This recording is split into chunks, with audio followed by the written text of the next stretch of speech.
En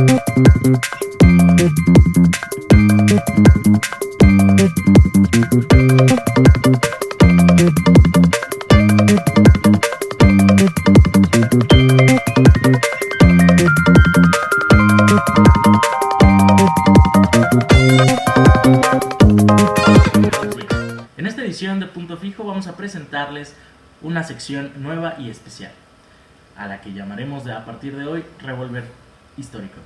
El Revólver Histórico básicamente será narrarles la historia de México a través de sus presidentes. Hay muchos que han cometido muchas tonterías y hay otros que le han ayudado a ser lo que hoy somos.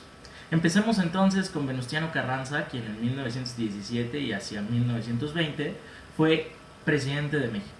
Todo esto surge después de la Revolución Mexicana y como consecuencia, por supuesto, de la promulgación de la ley de la Constitución Mexicana de 1917. Fue una de las mayores actos de Venustiano Carranza, pero bueno, ya hablaremos más en adelante. Como José Venustiano Carranza Garza fue presidente de México después de la promulgación de la Constitución Mexicana de 1917. Entre su gobierno se realizó la emisión del papel moneda infalsificable. Era este papel con el que él pretendía que no se siguiera falsificando la emisión de esta preciada moneda. P. Adolfo de la Huerta Marcor fue presidente de México de junio de 1920 a noviembre de 1920, 5 meses en la presidencia. Pero en esos 5 meses lo que él realizó fue reorganizar el gobierno, lograr la paz interna y convocar a las elecciones generales para poder renovar a los poderes ejecutivo y legislativo. Después de una época de inestabilidad política, Álvaro Obregón llega a la presidencia un 1 de diciembre de 1920, siendo de los primeros presidentes en cumplir 4 años en el gobierno. Inició una serie de reformas laborales, agrarias y educativas para las que contó con la colaboración de tanto los grupos obreros como campesinos, políticos e intelectuales. El programa revolucionario de 1917 topó una fuerte resistencia por parte de los grupos conservadores y de la Iglesia, e incluso de los revolucionarios. Álvaro Obregón fue un personaje polémico para la historia de nuestro país y sin embargo le recordamos.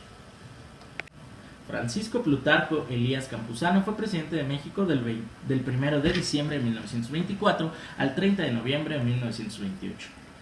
A él se le atribuye la creación de una moneda estable que tuviera el mismo valor con el paso del tiempo.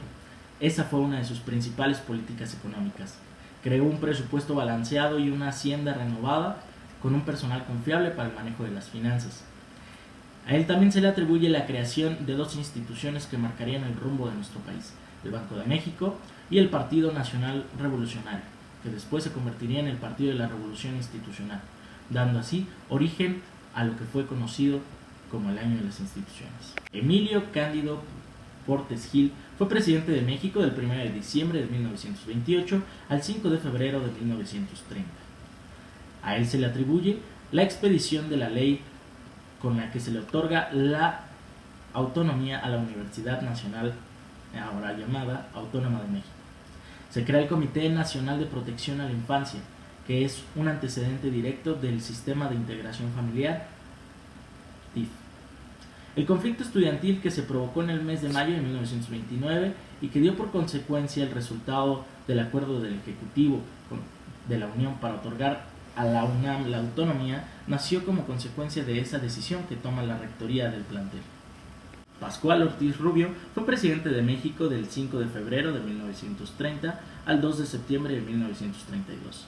Entre sus aciertos se encuentra el acceso de México a la Liga de las Naciones, delimitó los territorios peninsulares y por supuesto recuperó para el país varias propiedades y construcciones que estaban en el poder de la Iglesia. Ratificó la libertad de cultos, que fue una ley promulgada originalmente por Benito Juárez. Esta daba la libertad a todas las personas de elegir libremente una religión sin ser víctima de represión. Abelardo Rodríguez Luján fue presidente de México del 2 de septiembre de 1932 al 30 de noviembre de 1934. A él se le atribuye la reforma del artículo 3 de la Constitución Mexicana en el 10 de octubre de 1934. Implantó también una educación socialista, pero condenó el movimiento obrero. En 1934, Abelardo Rodríguez inauguró el Palacio de Bellas Artes, en el centro histórico de la Ciudad de México. Lázaro Cárdenas del Río fue presidente de México del 1 de diciembre de 1934 al 30 de noviembre de 1940, convirtiéndose en el primer presidente que laboró bajo el esquema de sexenios. Es así como comienza una época completamente distinta para nuestro país. A él se le atribuye, como todos sabemos, la expropiación petrolera. Creó la figura del ejido para el agro mexicano. También creó carreteras y caminos y creó la Confederación Nacional de Trabajadores de México.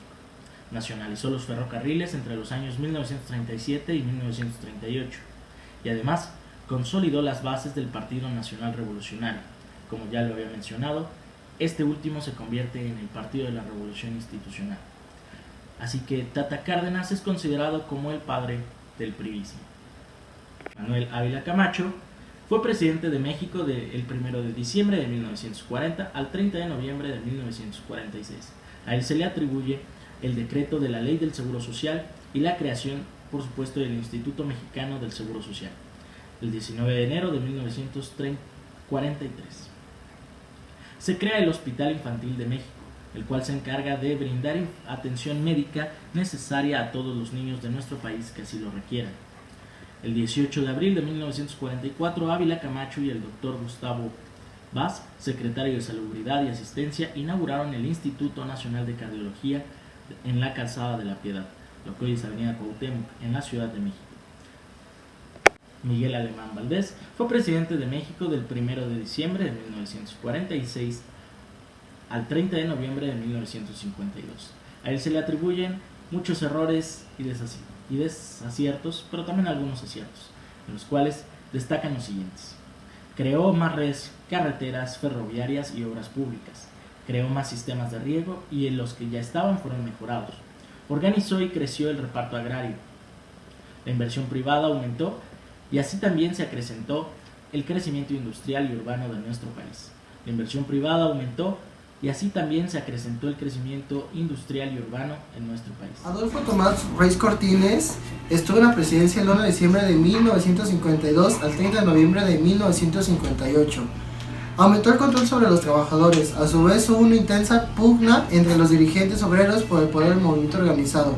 Surgió un nuevo organismo obrero que agrupaba varias centrales a favor del gobierno, pero que estaba en contra de la CTM.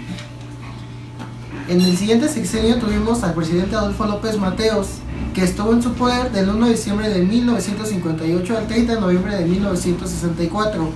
Él creó el Museo de Antropología en Chapultepec, el convento de Tepoztlán y el de la Ciudad de México. Gustavo Díaz Ordaz Bolaños estuvo en la presidencia del 1 de diciembre de 1964 al 30 de noviembre de 1970. Él incrementó la laboral cultural de la SEP, la alfabetización a través de la televisión, incorporó materias humanísticas en educación técnica. Entre 1965 y 1966 separó la Escuela Nacional de Maestros y al Departamento de Profesores del Centro de Capacitación para el Trabajo Industrial. El siguiente presidente fue Luis Echeverría Álvarez, del 1 de diciembre de 1970 al 30 de noviembre de 1976. La administración de Luis Echeverría mostró desde un principio su interés de mejorar el sistema educativo y puso en marcha una comisión coordinadora de la reforma educativa para diversificar los servicios educativos, aumentar el número de escuelas y reformar los planes de estudio. El siguiente sexenio estuvo a cargo de José Guillermo Abel López Portillo y Pacheco, del 1 de diciembre de 1976 al 30 de noviembre de 1982. Él aseguró la educación primaria a todos los niños del país, impulsó la enseñanza del castellano a quienes no lo hablaron y amplió la educación a adultos. En el siguiente sexenio tuvimos al presidente Miguel de la Madrid Hurtado, del 1 de diciembre de 1982 al 30 de noviembre de 1988. Él tuvo avances en la cobertura del servicio educativo y tuvo acciones emprendidas como la revisión de la enseñanza normal, mejoramiento de formación y capacitación de los maestros por medio de la elaboración y revisión de los planes y programas de estudio en educación básica para integrarlos pedagógicamente y para hacer posible la educación básica de 10 grados. En el siguiente sexenio tuvimos al presidente Carlos Salinas de Gortari, del 1 de diciembre de 1988 al 30 de noviembre de 1994. Él creó la nueva Ley General de Educación y realizó avances en la descentralización educativa, por lo que los gobernadores de las entidades federativas de la República Mexicana y el Sindicato Nacional de Trabajadores de la Educación firmaron con el gobierno federal el Acuerdo Nacional para la Modernización de la Educación Básica y Normal. Después estuvo en el poder Ernesto Zedillo Ponce de León del 1 de diciembre de 1994 al 30 de noviembre del 2000. Durante su sexenio, la administración, el avance y la consideración de los procesos de federación educativa del Comité Administrativo del Programa Federal de la Construcción de Escuelas y del Colegio Nacional de Educación Profesional y Técnica. Él también amplió la cobertura de los servicios educativos con criterios de equidad. Y dentro de estas estrategias específicas para lograr una mayor equidad destacan las becas a la asistencia escolar por medio del programa educativo Salud y Alimentación Progresa. Del 1 de diciembre del 2000 al 30 de noviembre del 2006 estuvo en el poder el presidente Vicente Fox de Quesada. Él tuvo un plan para el Consejo Nacional de Ciencia y Tecnología que fue del 2006. Esta organización recibirá el 1% del PIB, sin embargo el presupuesto de esta organización para el año fiscal 2006 fue del 0.33% del PIB. Él creó también la biblioteca José Vasconcelos. En el siguiente sexenio tuvimos al presidente Felipe de Jesús Calderón Hinojosa, del 1 de diciembre del 2006 al 30 de noviembre del 2012. En su poder se construyeron 1.100 nuevos planteles de educación media superior y 140 niveles de educación superior, además de 96 cambios aquellas ya existentes en beneficio más de 147.000 alumnos. Así también se promovió la educación abierta y a distancia, dando cobertura a 1 millón de estudiantes de los niveles medio superior y superior.